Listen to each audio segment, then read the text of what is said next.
दोस्तों ये लड़की के शादी विवाह गीत है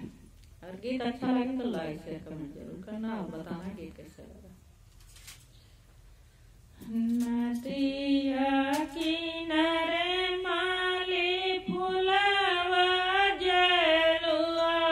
है राजा धरिया मैया जाई रे ललनवा अरे राजा धरिया मैया जाई रे ललनवा अच्छा अच्छा फुलवा लाढ़ऊ भैया मलिया लाढ़ऊ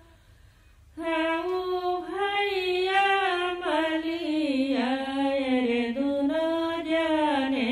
मिली मलवा गछौरे ललनवा अरे दुनो जने मिली मलवा गछौरे ललनवा मलवा गछता ससुर से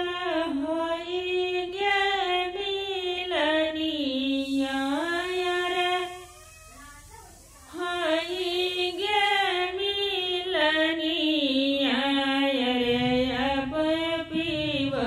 दियै बिसरई रे ललनवा रे दूसरा पीवली बिल्हा माई रे ललनवा अरे दूसरे पीवली बिल्हा माई रे ललनवा तरसे कैलख है बेटी तुहरा रे फुलवा रे तुहरा रे फुलवा रे कैलख हई तोर गुहनी रे ललनवा हरे कैलख हई तोर गुहनी रे ललनवा एकलख हई मोर बियाल कई फुलवा चमेला री कई फुलवा दुई लख गजर गुथौनी रे ललनवा रे दुई लख गजर गुथौनी रे ललनवा नीचवा से मुड़वा ऊपर करबऊ हर ऊपर करबऊ हरियर हम हुआई ससुर तुहर रे ललनवा हरे हम हुआ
हरे भरे